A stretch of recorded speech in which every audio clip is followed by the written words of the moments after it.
Okay, here's a video about how to alter your picture in Photopea.com to get it nice and ready for our macro still life drawing. Our last video was about how to take your picture from your iPhone. I assume a lot of you have an iPhone and you're saving, your pictures come out as a .heic, but Photopea and Photoshop as well, kind of like JPEGs a lot more. So I already converted my picture to a JPEG, so hopefully you've done that as well. And I'm going to, since I saved my picture on my computer, I'm now going to open up my picture from my computer, and I see it right there. So I'm going to open it. Okay, there it is. Now to get ready for our still life, remember that we are really getting close in on these objects. So I've got a lot of extra stuff I don't need in this picture. So I need to crop my picture. So I'm going to go to the crop button over here. If you float your mouse over it, it'll say crop tool. So there it is. And I want to create a fixed ratio on here because our drawing paper is a fixed ratio side. It's got a ratio of about 6:8.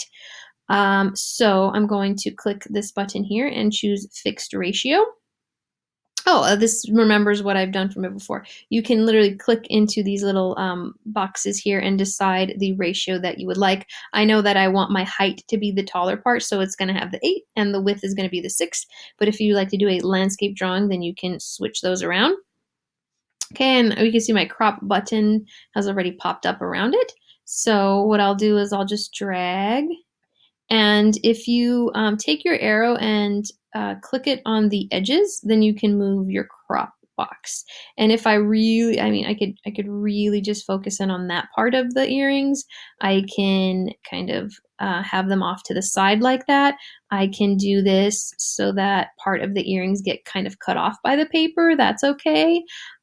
So you can play around with this until you get a nice crop look that you like. Remember, composition is important, and we don't really like things to just be plain and in this simple, like plain and simple, right smack dab in the middle of a drawing. It's kind of boring. Think about the rule of thirds, and remember, we're just really honing in on our objects. So I kind of like that, so I'm going to keep that, and I'll just press enter or return. And now I have a nice cropped image. If you don't like it, you can always go undo and just redo it. I liked how mine was, so I'm going to redo it and just keep it like that. Another thing that's going to help us is if we change this to black and white. So that next step is easy. I'm going to go my layers and do a new adjustment layer down here. Okay, so layer, new adjustment layer, and I'm just simply going to choose black and white. And now my picture has been converted to black and white, which will make it easier for me to draw in charcoal. Get rid of that. Okay, and then if your picture came out a little too dark, we can also add another layer to it and fix that. So what we can do is we can go up to new adjustment layer, and I like to use curves. You can also use brightness and contrast, but I like curves. And if I mess with this little curve, I can create contrast a little bit if I want. If I want a little more dramatic contrast, I can lighten things as I need. Now remember, we want that full tonal range, and right now if I keep messing with this, I'm losing my full tonal range.